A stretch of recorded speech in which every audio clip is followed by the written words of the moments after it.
Hello and welcome to lecture number 9 in the course Computer Graphics. We are discussing the stages of the graphics pipeline. As you may recollect, there are 5 broad stages. The very first stage is the object representation, and we are currently discussing on the object representation technique. This figure may help you recollect the stages.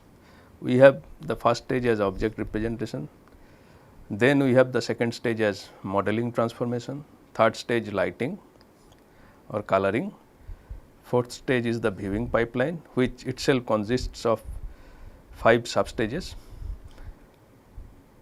the viewing transformation, clipping, hidden surface removal, projection transformation and window to viewport transformation.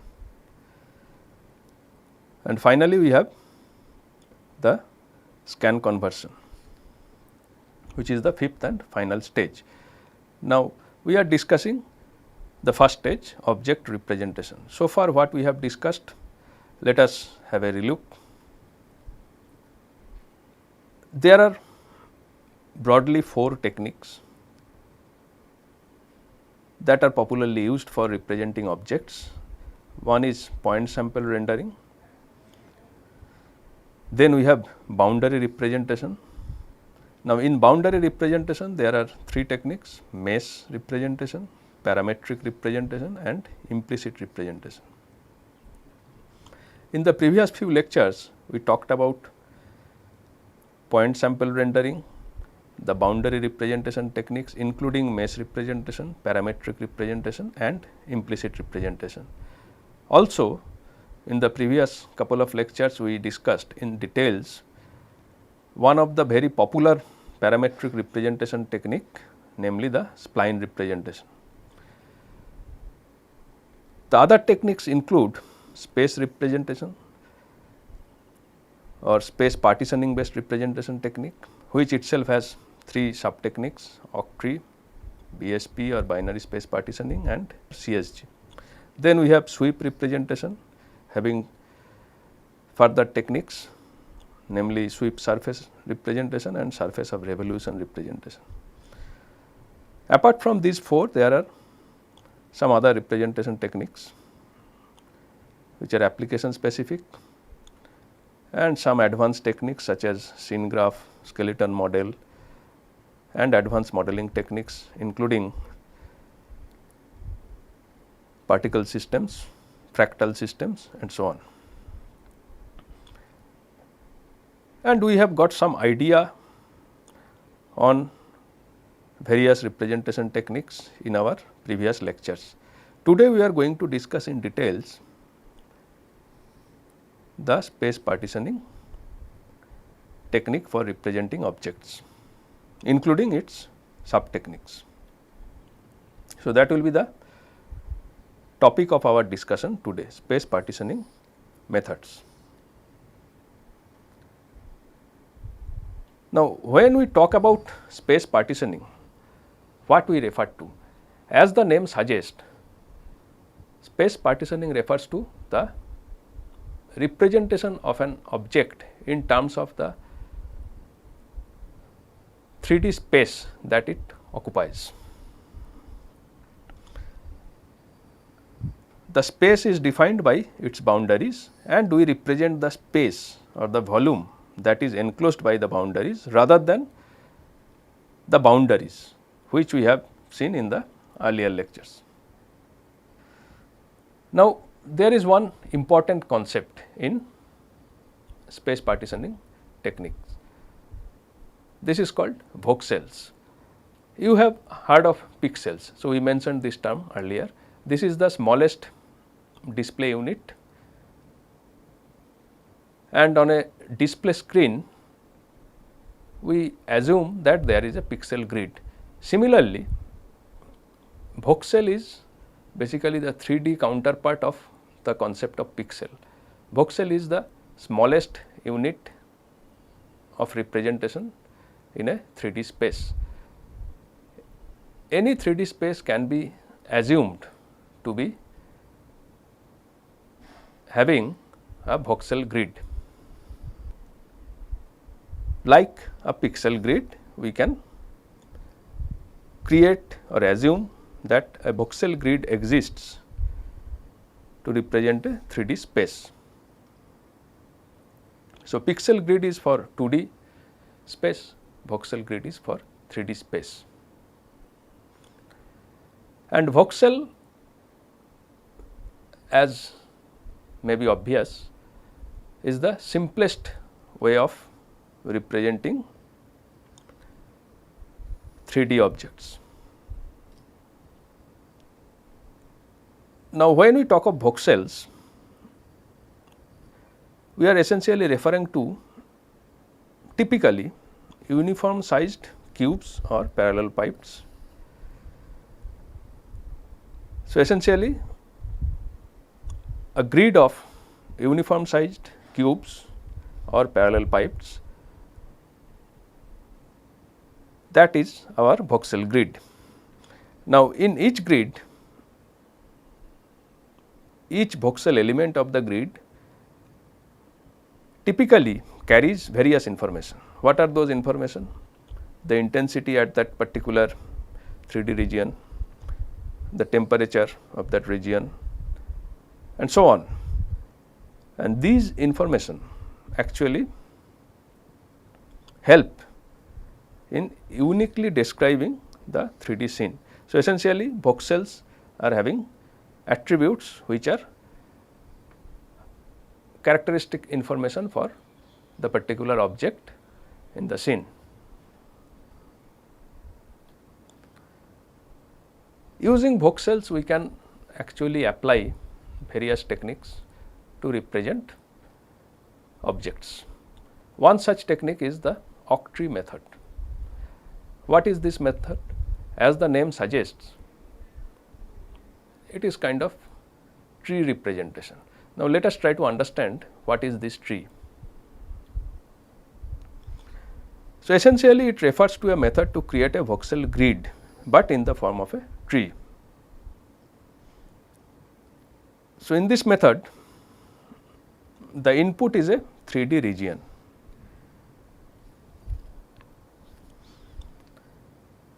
Now, we divide this input space into 8 subregions. Then each subregion in turn is again divided into 8 subregions. So, essentially this is a recursive step, and this recursion continues till we arrive at some preset uniform size of the subregions. Now, this size can be user defined, for example, a unit cube. So, when we see that our division leads to unit cube sized regions, then we stop there. An example is shown in this right hand figure. So, this is our initial 3D region. Now, as you can see, we have created 8 subregions from here. This is 1, 2, 3, 4, 5, 6, 7 and 8. Then each of these subregions are further divided into 8 subregions, like here, as you can see in this division. Again there are 8 subregions, 1, 2, 3, 4, 5, 6, 7, 8. Similarly, here also we divided, and all other subregions also we can divide. Now, what is the output of this recursion? It creates a tree. So, we have a root node. For each root node, we have created 8 child nodes from here to here. Now, for each child node, again we are creating 8 child nodes, and this process continues. So, essentially this leads to a tree. Since each node has 8 children, we call it octree. and the leaf nodes of this tree represent the 3D space. So, all the intermediate nodes are intermediate representations, they do not represent the final object. At the leaf level, the final object is represented. Remember here that along with the space, the attributes or the characteristic information is also stored at the leaf node level. So, in order to represent different objects, we can associate unique properties to those leaf nodes or voxels. The properties such as color, density, temperature and so on. That is the basic idea. So, we are given a 3D space, the space we divide into 8 regions and we continue this division. Each sub-region is divided further into 8 sub-regions and so on. We continue this division in a recursive manner till we reach the voxel level or uniform sized cubes. And this process creates a tree.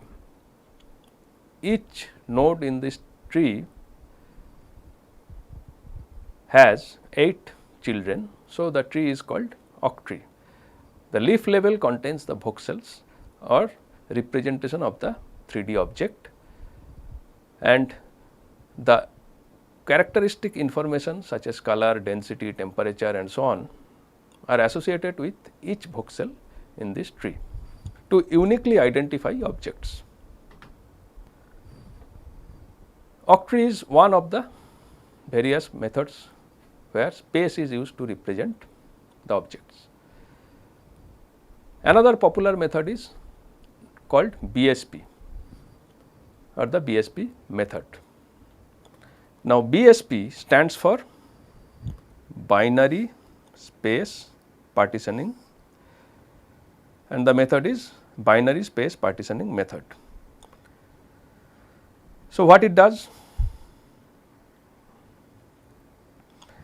In the octree, we have done some recursive partitioning of space. In the BSP tree, we follow similar recursion. That is, we are given a space, we divide it into subspace and then divide the subspace again and continue till some condition is met. However, instead of dividing a space into 8 subspaces like we have done in the case of octree, here what we do? We divide it into 2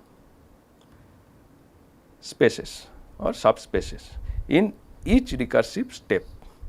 So, in case of octree, we are dividing the region into 8 subregions. In case of BSP tree, we are dividing the region into 2 subregions.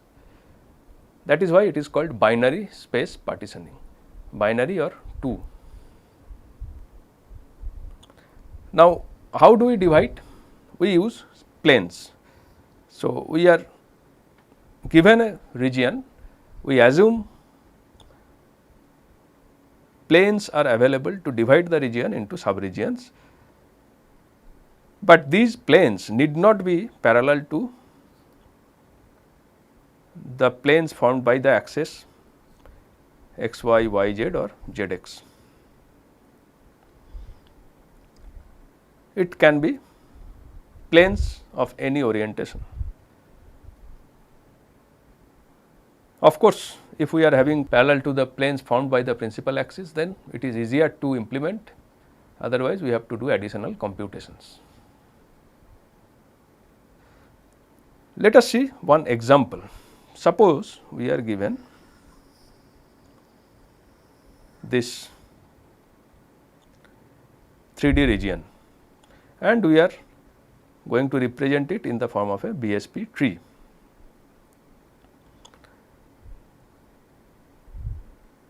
So, our root node is the whole object.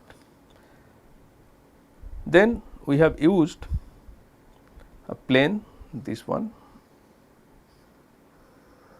to divide it into 2 regions, the left region B and the right region C, left with respect to the plane and right with respect to the plane, left subregion and right subregion. Then we have used another plane here to divide B into two subregions D and E. So, then eventually what we got, the object is represented in terms of three subregions D, E and C. So, these three at the leaf level represent the object, and again like in case of octree, we can associate unique properties with each of these subregions to uniquely identify the object.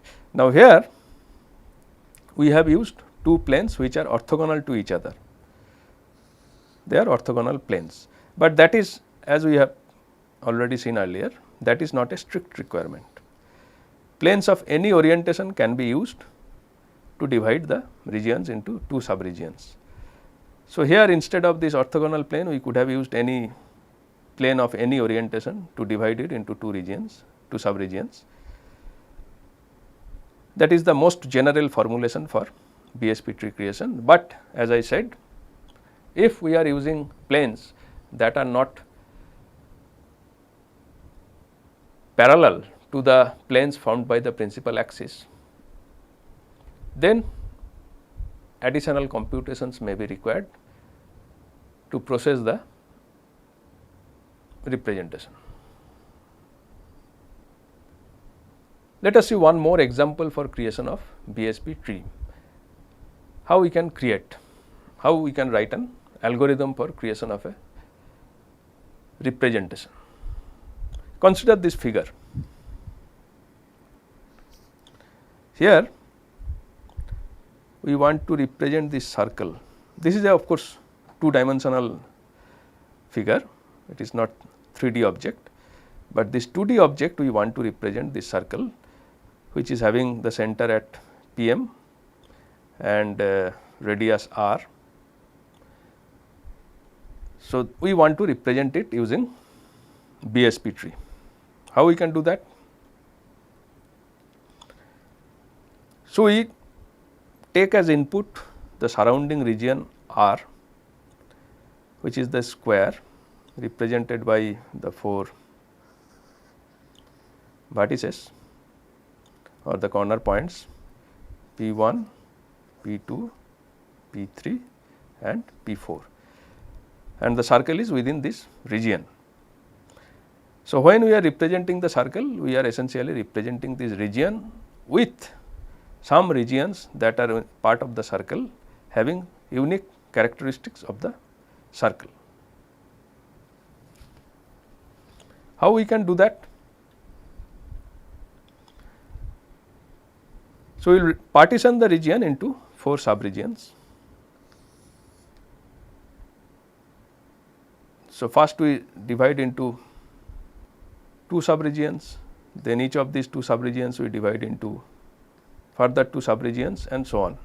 So, just for simplicity we are combining these steps together here and stating that we are dividing it into four subregions. And here we are using lines parallel to the axis. Using that idea,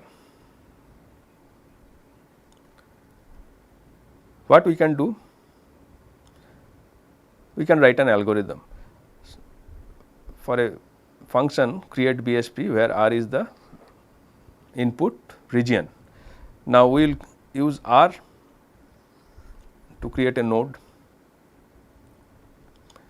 then from R we will create four regions by joining the midpoints of the sides of the square. This is same as applying the binary space partitioning techniques in multiple steps. Like in this case, we first create two, then for each of these two, we create two more, and we are actually combining these steps here in this line.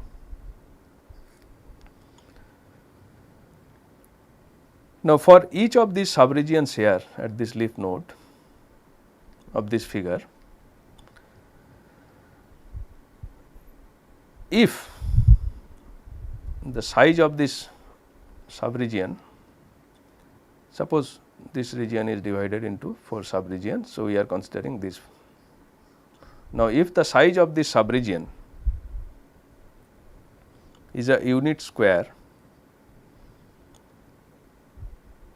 where we are assuming that a pixel is represented as a unit square, then we go to the next step, that is, if distance between the centers of the original region R and the subregion that we are considering currently is less than or equal to the radius of the circle, then this subregion is part of the circle. So, we add it as a leaf node to the BSP tree and mark it as inside. Otherwise,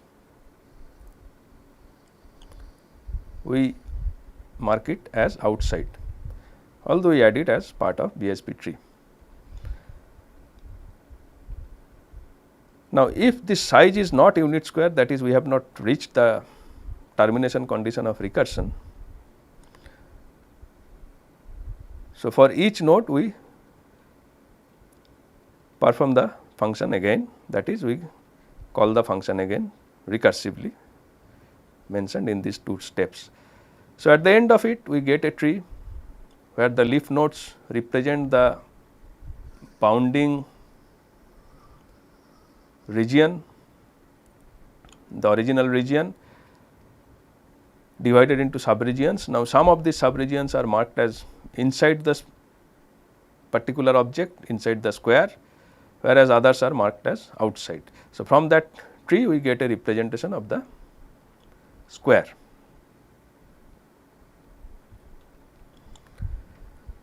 So far, so good. Now, what is the problem? Is there any problem with this space partitioning approach? One problem may be very obvious to you by now, that is, we require large memory to store this voxel grid information. So, we are creating tree where the leaf nodes represent the grid, and if we are partitioning uniformly, then there will be large number of voxels and we require significant amount of memory space to store the voxel information. The problem comes because we are dividing space into uniform sized voxels irrespective of the space properties.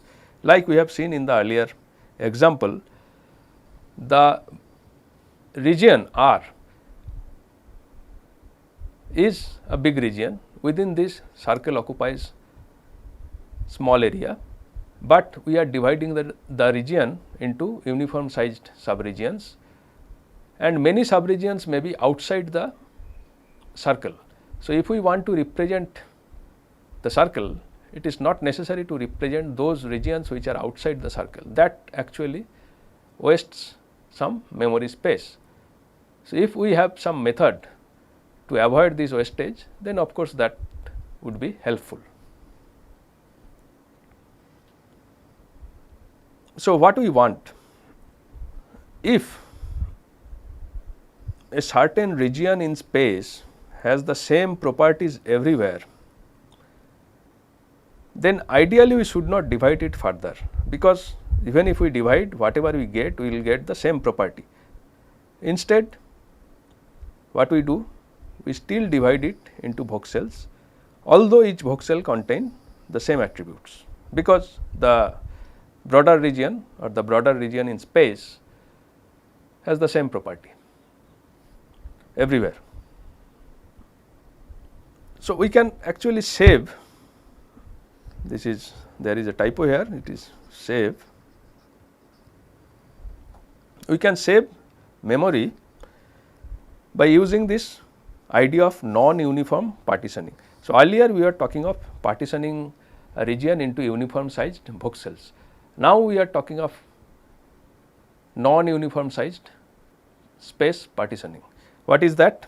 That is, instead of using many voxels to represent a homogeneous region, that is a region where property is same everywhere, we use a single unit. So, we do not divide that region further, instead the whole region is represented as a single unit. How we can do that? One way is modify the octree method. Now, earlier we were having fixed 8 children for each node, because we are dividing the region into 8 subregions irrespective of the property of the region. Now, what we can do? Either we divide or we do not divide. So, if one subregion is having same property everywhere, then we do not divide it. So, that node will not have any children or 0 children, but if it is not the case, then we divide it into 8 subregions or 8 children. So, now in the revised octree method, what we will have? Either 0 or 8 children for each node, which is not the case earlier. So, earlier we are getting 8 children for each node, intermediate node. Now, we will get either 0 or 8 children for each intermediate node, depending on the property of that space represented by the node. Recursion procedure of course will remain, the recursion procedure will remain the same, but at each step of the recursion we will check if attributes of a space is same everywhere. If that is the case, then we do not divide it any further. So, we do not go for recursive division again for that particular region.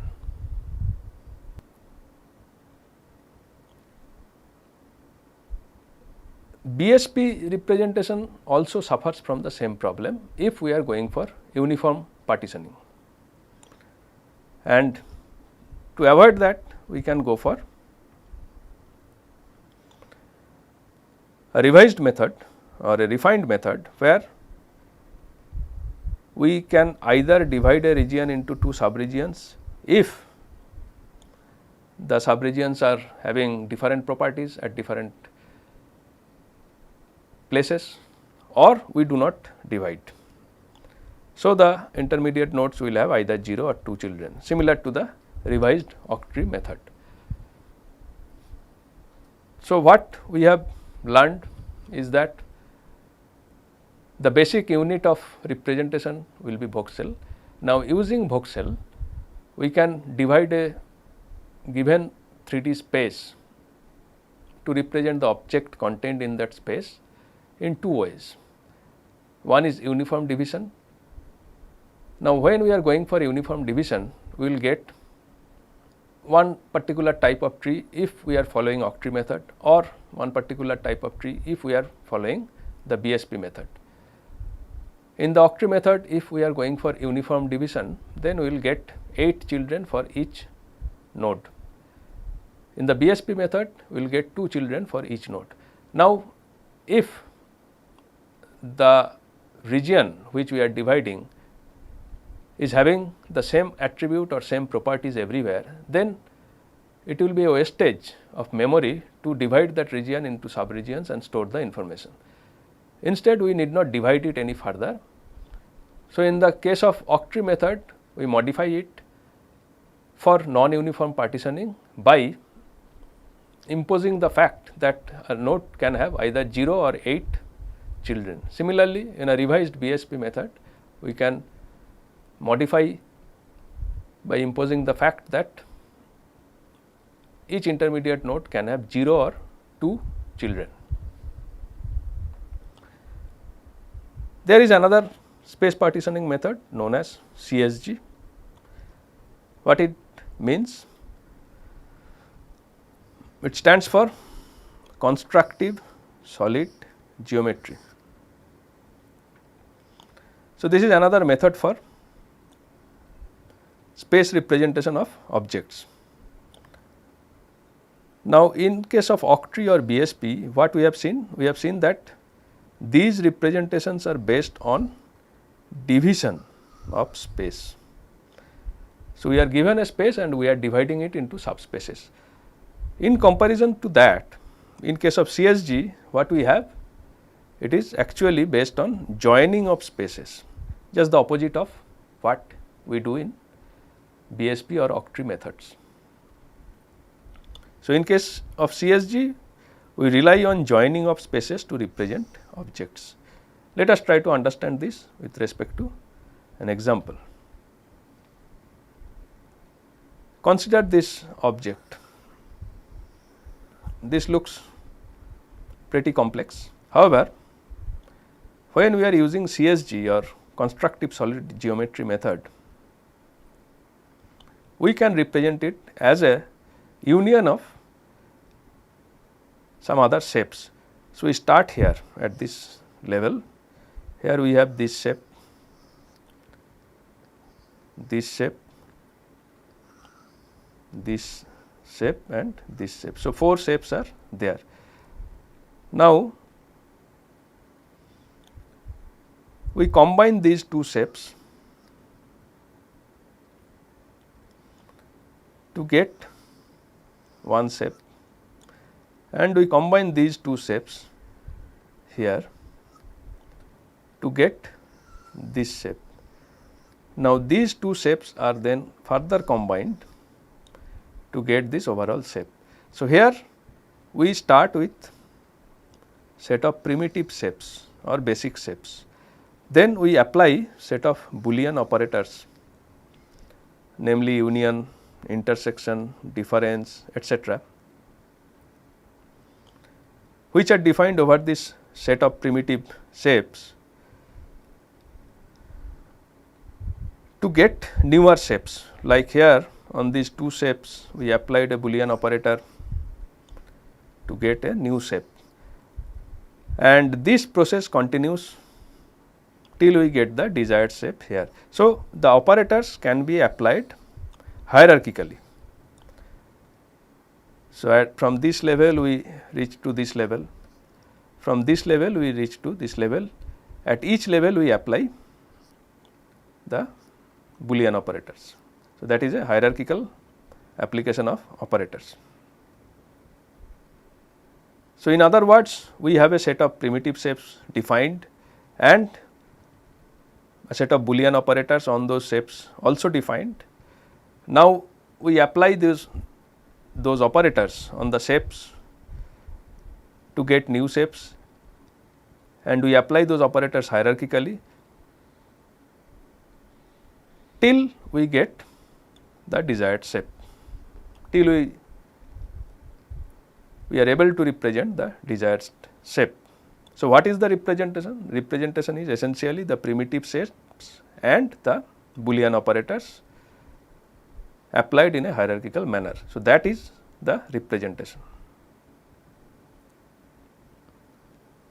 So, that is in summary what this constructive solid geometry is all about. Now, let us summarize what we have learned so far. Today and in previous few lectures, we have learned various representation techniques, which is the first stage of the pipeline. Boundary representation including splines, space representation, and also got overview of other representations. Now, there are many techniques as we have seen so far. One question is which technique to use and when. That is a question that always confronts a graphic system developer. Which technique should be used and in which situation. What guides that decision making process? Now, we may wish to have most realistic representation. Clearly, advanced techniques would be useful, but advanced techniques such as particle systems may not always be possible because they require lots of computational resources which may not be available in all graphic systems. So, each technique comes with a cost and there is a trade off, which technique to use in which situation. Now, this cost may be computational or storage requirement or both, and depending on the resource available, we have to make the decision. If we are having very less resource, then we cannot think of advanced modeling techniques. Then we may have to lose some realism and have to settle for some less realistic scenes or images. For example, suppose we want to represent coastlines in a scene. So, what is desirable? Coastlines are typically self-repeating structures, and fractal representation is very good for such shapes. So, we ideally should use fractal representation to have a realistic coastline displayed, but it may not be possible if we are considering a mobile platform with limited storage, processor and battery, because fractal representation has additional computation cost which may not be supported in low end mobile devices. So, in that case we may have to use some simpler method. So, we are losing here something, the realistic effect, but gain something which is a working approximation. So, such trade-offs are very much part of the decision making process, balancing those trade-offs. Another consideration may be ease of manipulation. So, when we are creating animation, this consideration comes handy and it becomes important. Now, as we said, each representation has its own methods, own algorithms, own process. Subsequent stages of the pipeline needs to process these representations to carry out the operations that are part of the subsequent stages.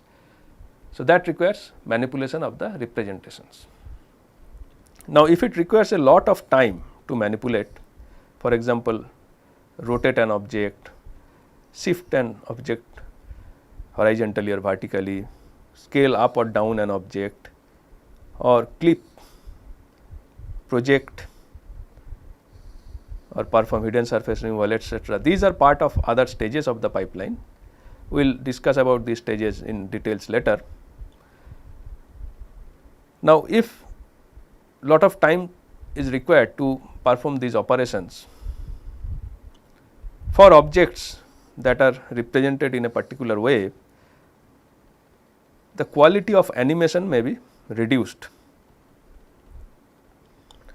So, in such cases we should look for simpler types. So, this is another consideration that should be kept in mind while choosing a particular model of representation, that is ease of manipulation.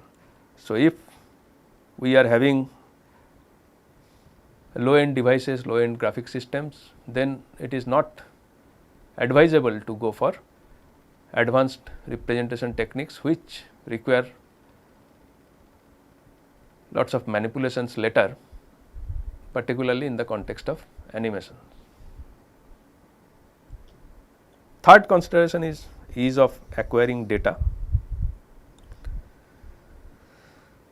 For example, vertex list representation for a curved surface using a mesh require large number of vertices to be specified. Now, you consider a spline representation. In that case, we require fewer control points to represent the same curve. So, clearly here representing a curve using mesh involves more effort for acquiring data, whereas representing the same curve with a spline involves less effort to acquire data. So, sometimes these ease of acquiring data can be a deciding factor depending on the designer of the graphic system. A particular method can be chosen where the data can be acquired easily. So, there are several trade-offs we have to balance. and we have to decide what are those trade-offs, resources available, nature of interactions, resources in terms of computing platform, nature of interaction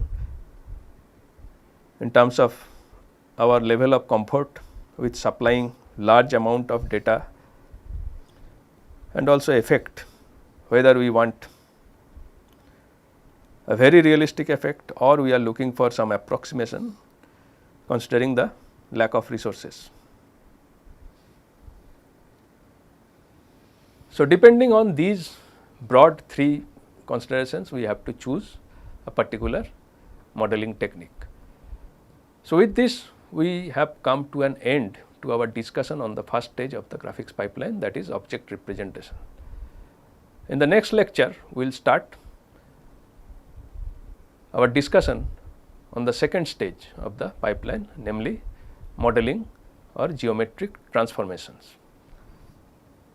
Whatever I have discussed today can be found in this book. You are advised to go through chapter 2, section 2.4 and 2.6 to get more details on the topics that I have covered today. Thank you and goodbye.